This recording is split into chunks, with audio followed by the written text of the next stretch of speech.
Welcome to Hello Grow. The number one growth podcast in the world, Today's podcast is sponsored by Red Bull.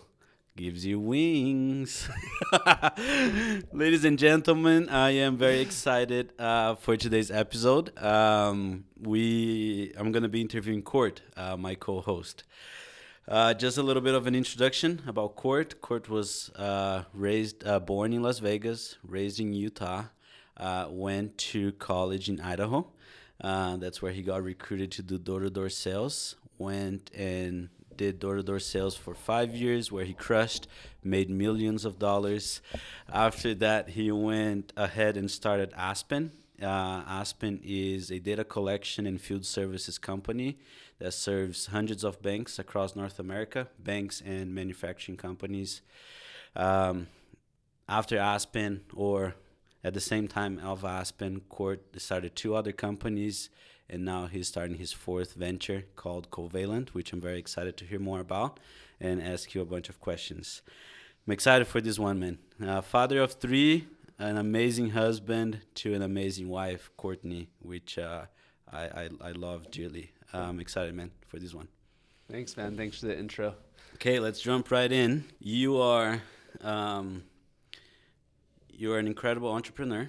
You are an incredible father, husband, spiritual giant, an incredible leader. You've done so much in your life, but I want to hear, what do you feel like it's your biggest accomplishment? I think my biggest accomplishment is an aggregate of multiple accomplishments, because I feel like that's kind of you to say all those things, but I feel like lots of people can go and do one thing and have that be their singular accomplishment. Like an Ironman, there's no doubt that is not a small feat. That's a massive feat, which I have not done. Or taking a company public, all of those things. I think true success that I admire the most is I want to find out who's a billionaire and also achieve that level of success with their family, with their spouse, with their relationship with God, with their health, and qualifies like billionaire status. So that's been my goal. I'm still in that pursuit and haven't gotten there. For sure. It's a lifelong pursuit to become that, though. Billionaire status in all of those different aspects. Amazing. I want to go back and kind of do this podcast from your early life to where you are at today, kind of in order. Okay. So the second question that I have for you is, from ages 0 to 18, what were the highest and lowest moments in your life? People watching this don't know, but that's a question we ask every hire, and we've hired hundreds of people probably at Aspen at this point, as we've had turnover. So lots of people have been asked that question, and I've always been on the asking side, never on the receiving side. So the highs and lows for my life, for sure low, is when I was 5 years old. My family gathered around. My mom called us in to her room in Las Vegas. My dad was on a 4-wheeling ATV trip in southern Utah, and we got a call that said, your husband's in the hospital. He's alive, but he's in the ICU with a broken neck, and we're not quite sure of what the implications are going to be. But over the next years and months, came to find out that he would never walk again. And I hesitate to say that was a low, because that was my life. Like, you don't know the difference, and I don't have any memories before that of him walking. So my life was, you grow up in a certain place, or you grow up with a certain situation, it just becomes your life. It doesn't become a good thing or a bad thing. So that brought about a few things. Our sister, she did a lot of the raising of us at that point. Mom is phenomenal. Dad is phenomenal.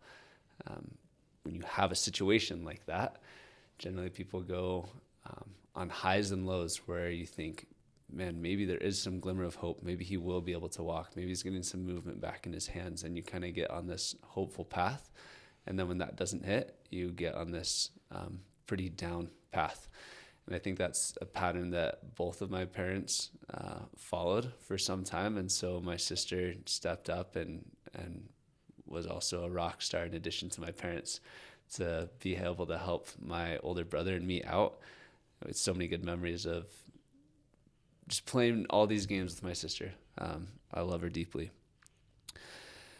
Fast forward to one of the highs is we moved to Salt Lake City, and this will seem like a small high, but it made a great impact in my life. When I was 12, my cousins all went on a trip to Australia. My family couldn't go, and that was typical. It's hard to go with a dad in a wheelchair financially, and then also from a logistics standpoint. It's a long flight for someone that can't walk. And he had severe pain if he wasn't able to move or readjust. And my cousins called me up and said, hey, we'd love for you to get scuba certified with, my aunt and uncle called my mom and said, we'd love for CORT to get scuba certified with our son. And so I flew down to Vegas, loved Las Vegas growing up, and went through the scuba dive certification and couldn't do the open water dive, which is required to get your scuba certification. And so they flew me back a couple months later to go and do a scuba certification in Lake Mead, which is disgusting, like no fish, just tons of beer bottles and that. But it was the first time I was underwater breathing like 50 feet underwater. Super cool experience.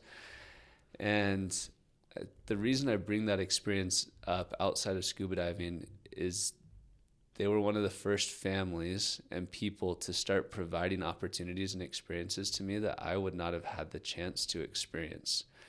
And as I look back, that's been a catalyst in my life of how can I provide those opportunities and experiences that people won't have because they're born into certain circumstances and situations.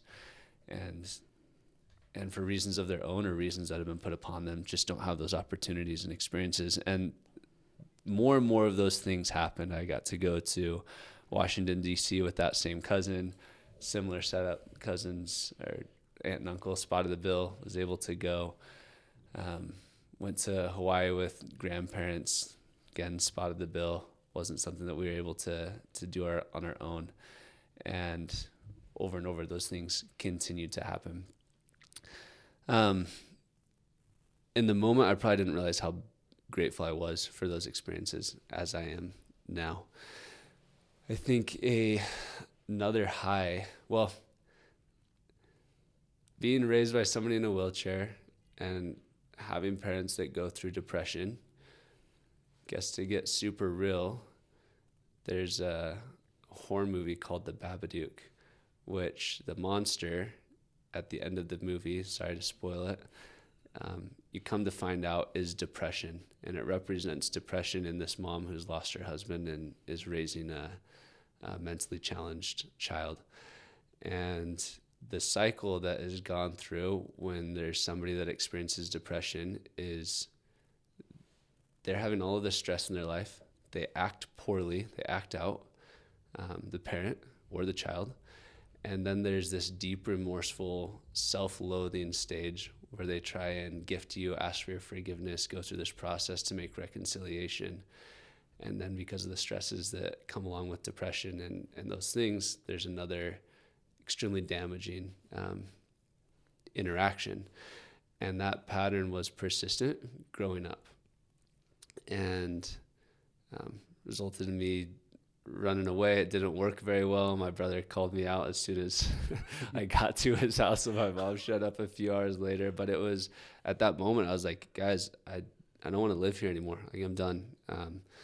Lots of kids have teenage angst, and I think that's typical. So that was for sure low. I didn't want to have anything to do with my family. I didn't want anything to do with. I hated life. Didn't like where it was at. Somehow decided to go serve a mission.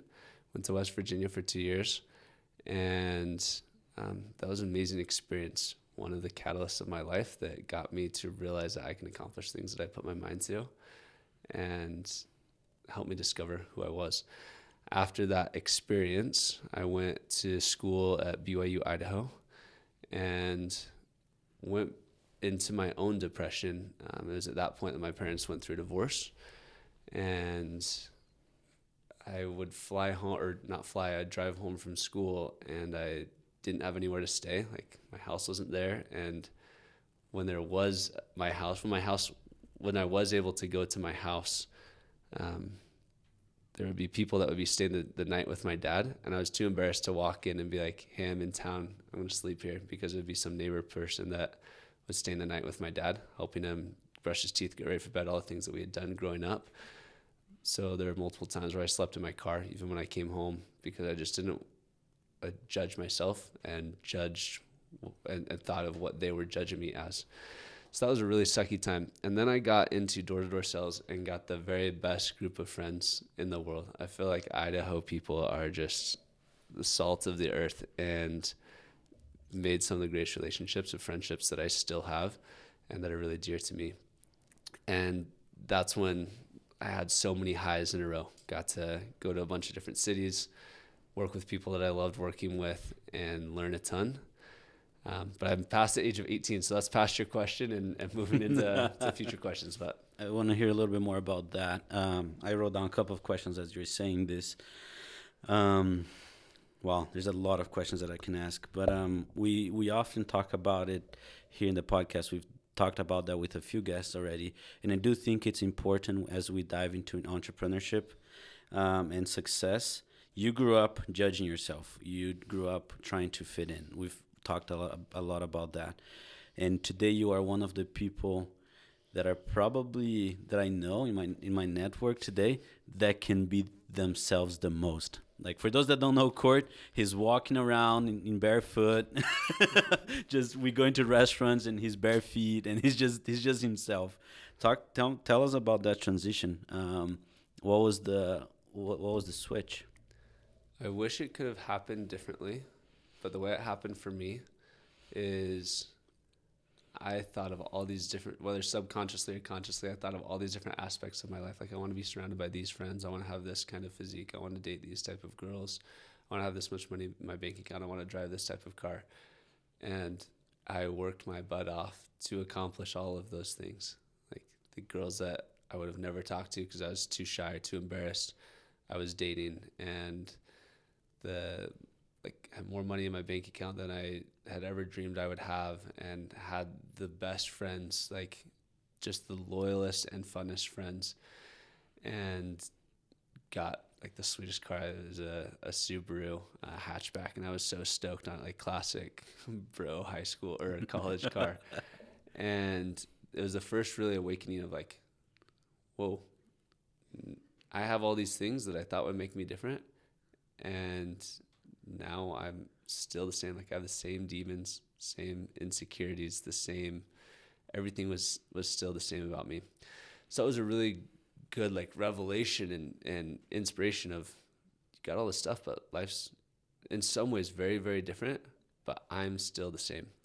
So that was the first one, and that's repeated as I've hit different financial goals. And then the second one is that you realize, and this is such a true principle in business, if you're the same as everyone else, you're not successful. And like, the beauty of who we are and what our businesses are is that they're different. And so I've tried to lean into those things that have made me different rather than try and conform to everyone else. And I guess the last thing is, this year in particular, I went to 3 funerals, 2 really close friends. So wife of a best friend, a kid that I had known really well and was one of his mentors growing up, and then my grandpa. And I came away from all 3 of those funerals realizing the best part of these people was that they were themselves. And so my life theme has been, how do I be more me? How do I strip away everything that's not me and be more of exactly who I am? Okay, let's talk a little bit more about that. So you were a sales leader before starting Aspen, and then you're a founder. How being yourself helped you in both as a sales leader and as a CEO and founder? I don't know if I was myself in either, so I don't know if I have a good answer for you. I'm anxious to see how this next round goes of being myself. But the reason that I was a sales leader and the reason that I started Aspen is because I wanted an outcome. I wanted a ton of money, a ton of cash flow when I was doing door-to-door sales. And then I wanted financial freedom when I started Aspen. This next go around is going to be an interesting experiment of I'm thinking less about the outcome and more about what makes up, like what would the perfect life be for me, and then spending all my time doing that. I think fortunately I am naturally wired to do the things that result in the outcomes that I would desire. I love working out. I love building relationships. I love creating. I love to work. Like those things all have positive outcomes that align with what I would want in the future, but I've focused way less on the outcome. And again, what would pure court do today? Like how would I wake up and live my life? And it's been weird to, like I woke up at 4 a.m. this morning so freaking amped to go and win the day. But not because there's this outcome that I'm wanting, but because 4 a.m., like waking up then and getting my meditation in and getting my workout in and getting my journaling in and then going to work, like is my perfect day. And I suspect that those outcomes will be positive, but I focus less on them. I love that. So you learn to love the journey. I hate that saying because I think people use it as a cop-out Right. to not get what they really, really want.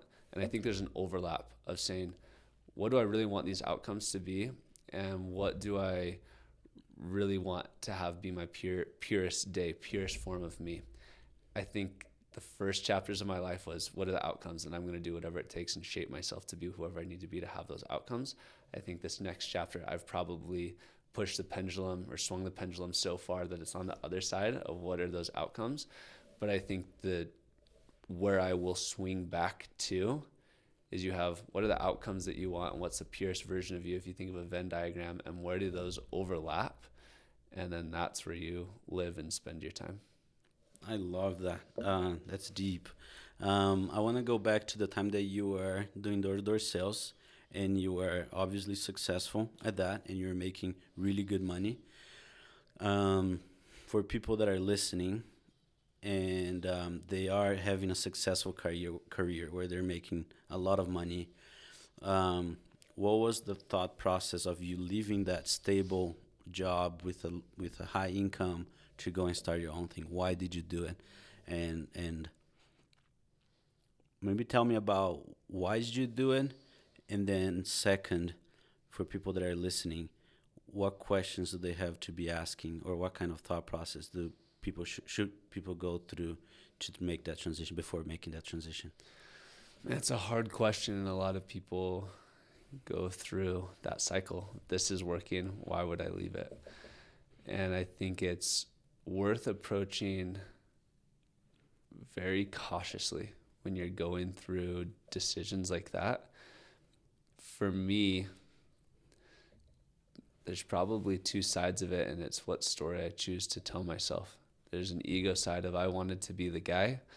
I wanted to be the top of the company. That was never going to happen, right?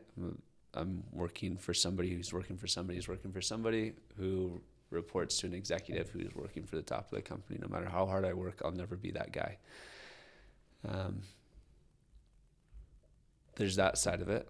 And then there's also the other side that you say, well, I want to go and develop myself personally. I think I can achieve a higher degree of financial success. So you have these sides as well.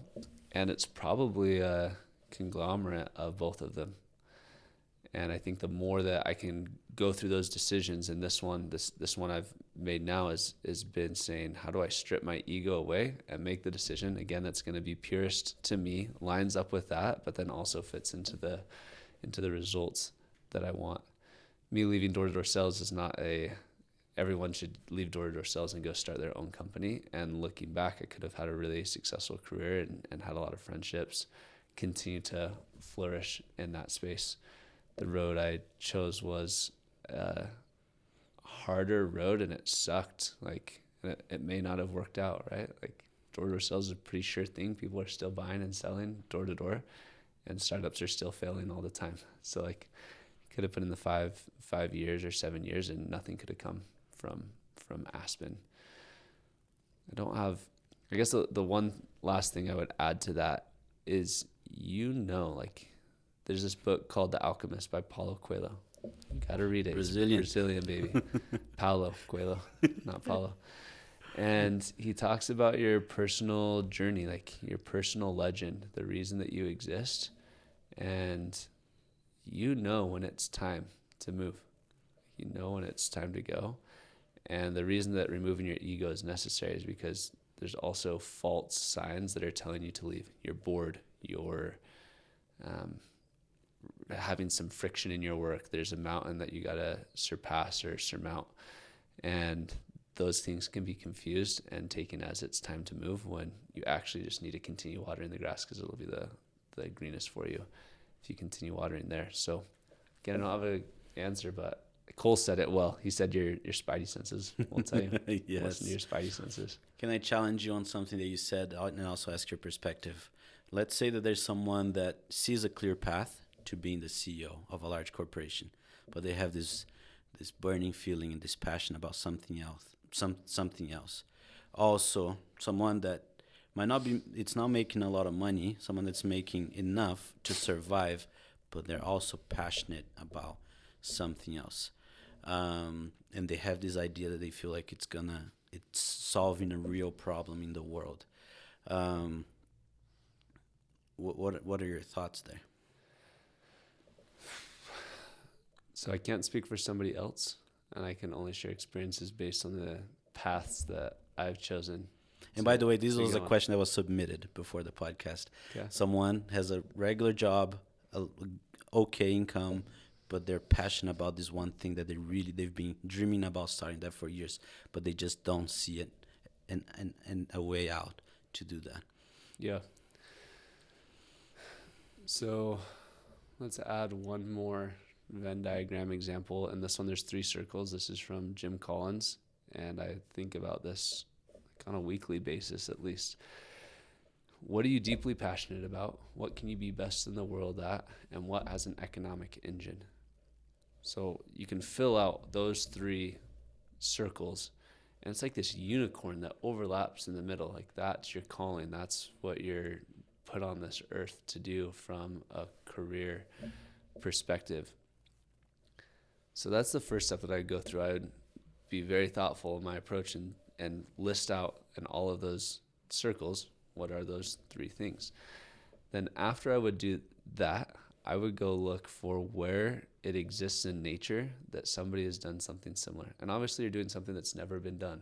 So take that into account. But if you're trying to do a massive feat, you can go look at other massive feats. You can see, Alex Honnold was able to free solo El Cap, and you can see that the Iron Cowboy was able to run 100 Ironmans in 100 days. And you can see these things and say, these are the likely outcomes. I think where people get hung up is they say, I'm deeply passionate about this. There's an economic engine, and I think I can be best in the world. But they're lying to themselves about the path that's going to be needed to get there, and they don't explore how that actually existed in nature. So if you are that person that's asking that question, I think you fill out the diagrams and then find out where it overlaps. And then you say, to do this, what's the path that I'm going to have to walk? And am I okay with that sacrifice? I think people don't realize the turning point from sales to starting a company was sales. Like my buddies that are doing it now are making $1.5 million to a few million a year. It's amazing. They've been making increasingly more money from a couple $100,000 up to that $1.5 million over the last 7 years. They've been able to spend that money, go on amazing trips, have amazing things. The path I chose was to have 0 income for 3 years and have way less income than I ever had doing door-to-door sales for the subsequent years. For years and years and years to get to a point where I finally made more in 1 year at Aspen than I did at my very best year in door-to-door sales. And so if you want those outcomes, you can walk that path, but it's going to be way more effort and energy and like luck. You have to say, if luck is not my favor, like what path am I going to walk? Yeah, I've told you this story already. One of our first interactions, you told me I wanted to go back to Brazil and start my own company. And I remember you saying it's going to be 10 times harder than you think it is. I want to hear, where did that come from? What were the things that were 10 times harder than you thought Oh when man. you started Aspen? When we started Aspen, I started with a partner that we ran together for about 8 months. Super admire this guy that we started with. Um, Ended up splitting with him 8 months in. But the idea when we started and the conversations that we both had in our minds that Aspen would, it's funny actually, we're right about the size that we thought Aspen was going to be 8 months in. And we're finally getting there 7 years in. So that's about 10x, right? About 10 times as long we thought we were going to be there. 8 months, 7 years. That's Yeah. about right. And that's exactly it. It took us 7 years to get where I thought we were going to get in 8 months. I want to hear about some of those chewing on glass moments that you had during those first years of starting a company. And also the flip side of that. What's something that you're really proud of that you built in the company that created a ton of success? The chewing on glass moments, I think the first one came 8 months in, splitting with that guy, having kind of told everyone in the door-to-door sales industry, like, I'm out because I'm going to go chase my fortune elsewhere and I'm going to make way more money than you guys are going to make. So kind of this chip on my shoulder, like, I'm going to go prove myself. And getting 8 months in, and that entire year we made $3,185 in revenue total. And them splitting with this partner and have nothing to show for it. And I'm like, I remember sitting on the grass in my front yard, just like, what am I doing? It's late at night, out there with my journal, and I had nothing to write, just because it was like, what is there? Like, why? I think part of me was super mad, like, why did this guy tell me we were going to be making this much money? So for sure the blame game going on. And then also just asking, why didn't anyone tell me how hard it was going to be? Like, I had all these people that encouraged me, and I had taken advice from a lot of people that had never actually done it themselves. So that was the first one. Just really, really sucked. I think another one was around 2019. We had grown to maybe 25 people, and 17 of those people reported to me. This is 2019 or 2021. I don't remember exactly when it was. But 17 of these people reported to me. So I'm doing one-on-ones, and I'm the head of operations, I'm running all of I don't code, but I'm running all of the development meetings, keeping everything on track. Recruiting, I'm the finance person, like manually going in and taking things from Excel and pushing them into QuickBooks.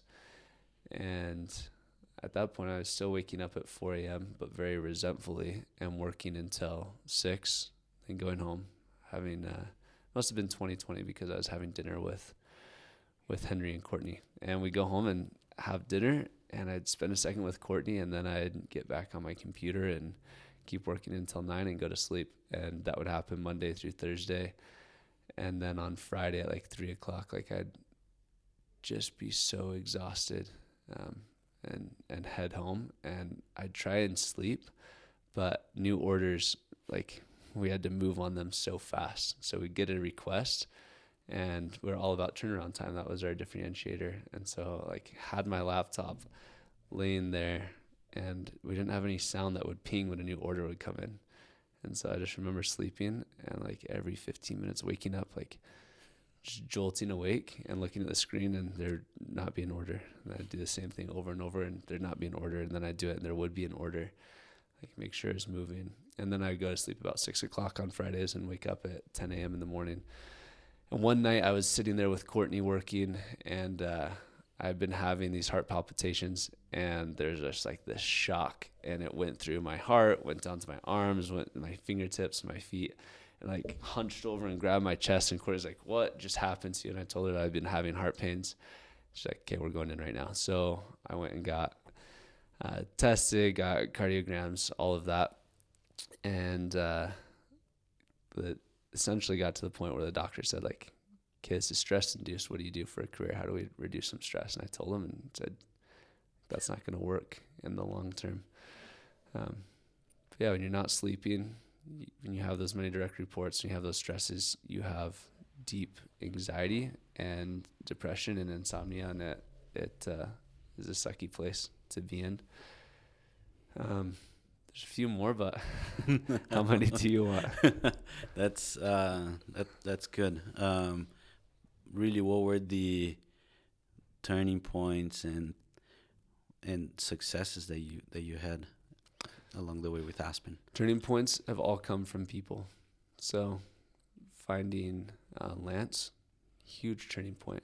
We were able to start generating revenue as the partner that came on after that first 8 months with the first partner. And even to start there, like Mike and Steve, the first partners, and Mike's still with the company today. Those are big turning points, right? I couldn't have done it without them.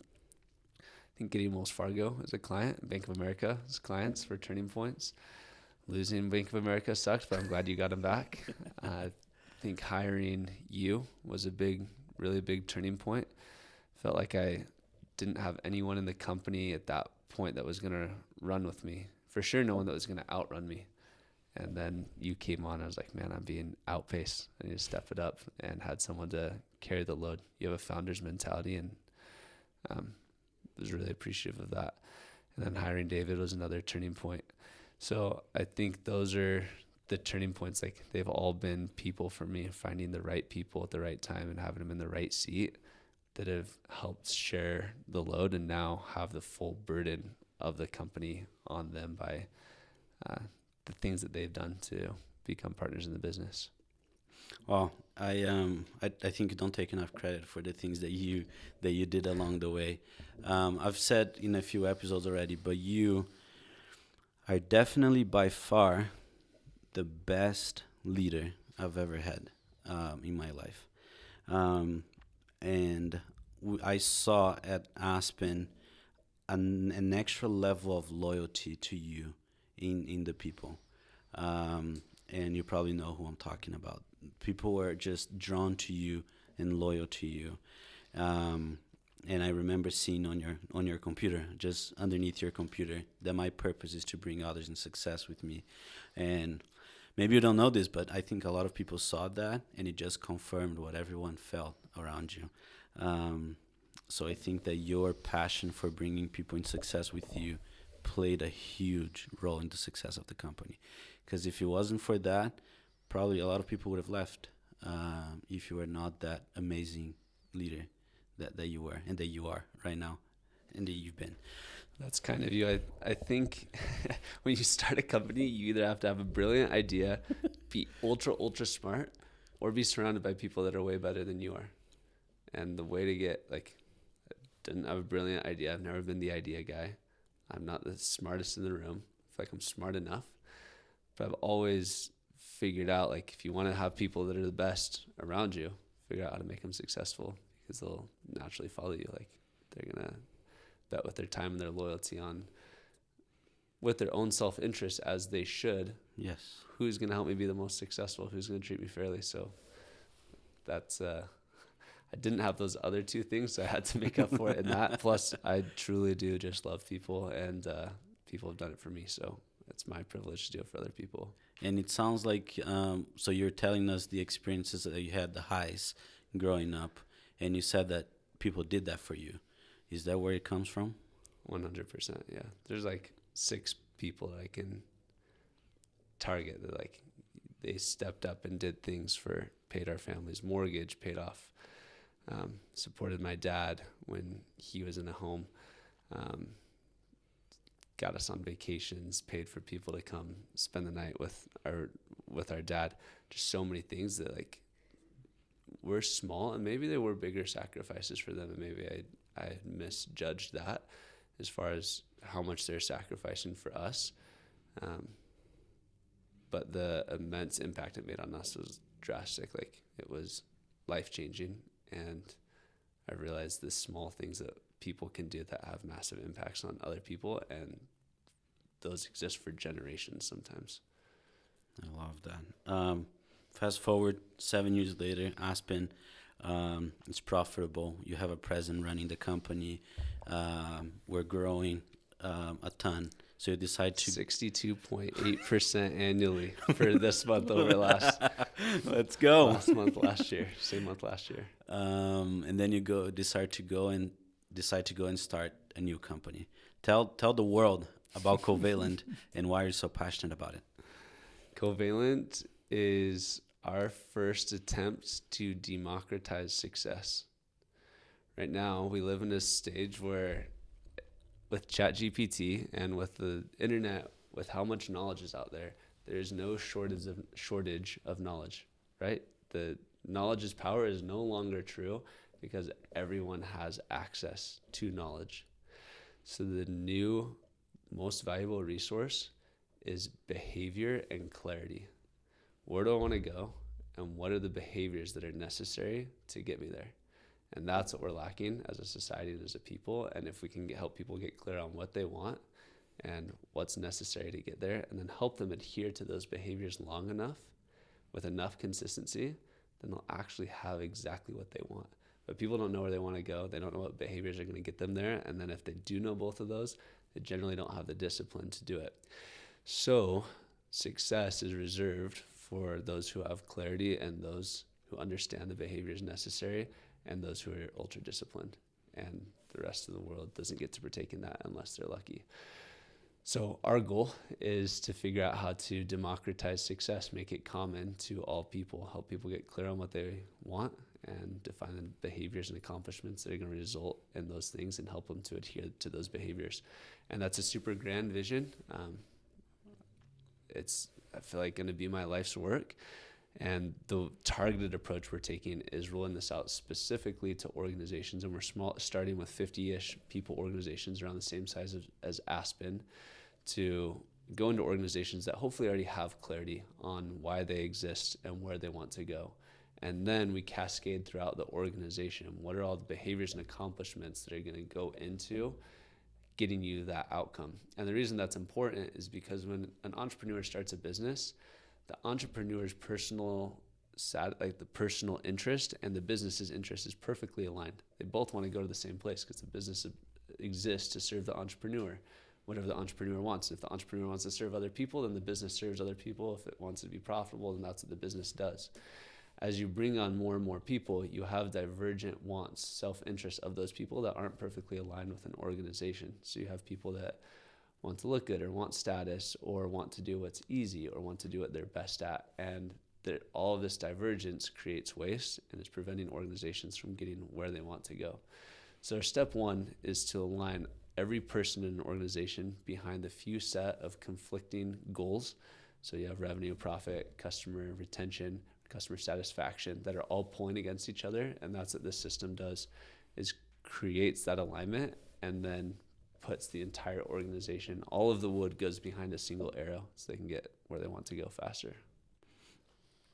And what does that product look like?